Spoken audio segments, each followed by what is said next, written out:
So ನಮ್ಮದು education ಎಲ್ಲ ನೋಡ್ತಾ ಹೋದರೆ ಅಷ್ಟೊಂದು ಚೆನ್ನಾಗಿ ಎಜುಕೇಷನ್ ಆಗಲಿಲ್ಲ ನಮಗೆ. ಸೊ ನಮಗೆ ಯಾವುದು ಇಂಗ್ಲೀಷ್ ಮೀಡಿಯಮ್ ಅಂತ ಇಲ್ಲ, ಯಾವುದೇ ಇಲ್ಲ.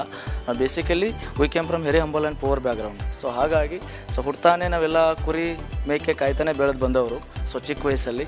ಸೊ ಅದಾದಮೇಲೆ SSLCನೂ ಕೂಡ ಚೆನ್ನಾಗಿ ಮಾಡಿಕೊಂಡು ಗೌರ್ಮೆಂಟ್ ಸ್ಕೂಲಲ್ಲಿ, ಅಲ್ಲೇ ನಮ್ಮದು ಬೆಳಗಾಂ ಡಿಸ್ಟಿಕ್ಕು ಹತ್ತನಿ ತಾಲೂಕು ನಾಗನೂರು PK ಅನ್ನೋ ಒಂದು ಸಣ್ಣ ಗ್ರಾಮ. ಕರ್ನಾಟಕ ರಾಜ್ಯಕ್ಕೆ ಒಬ್ಬ ಉಪಮುಖ್ಯಮಂತ್ರಿ, ಸಾರಿಗೆ ಸಚಿವರು, ಒಂದು ಒಳ್ಳೆಯ ಒಬ್ಬ MLA, ನೂರಾರು ಜನ ಸಾಧಕರನ್ನು ಕೊಟ್ಟಂಥ ಒಂದು ಸಣ್ಣ ಹಳ್ಳಿಯಿಂದ ನಾನು ಕೂಡ ಜೀವನದಲ್ಲಿ ಒಂದು ಸಾಧನೆ ಮಾಡಬೇಕಂತ ಹೊರಗಡೆ ಮಾರ್ಕೆಟಿಗೆ ಕಾಲಿಟ್ಟವನು.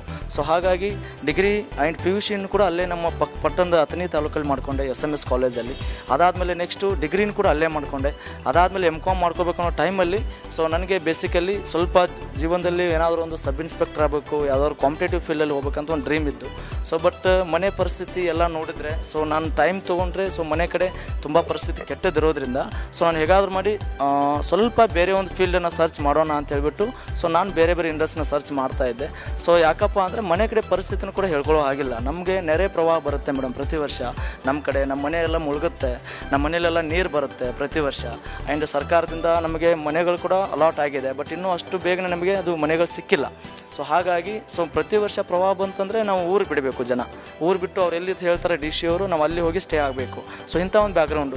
ನಾನು ಇನ್ನು ಹಿಂಗೆ ಸ್ಟಡಿ ಮಾಡ್ತಾ ಹೋದರೆ ಮುಂದೆ ಹೋದರೆ ಇದನ್ನು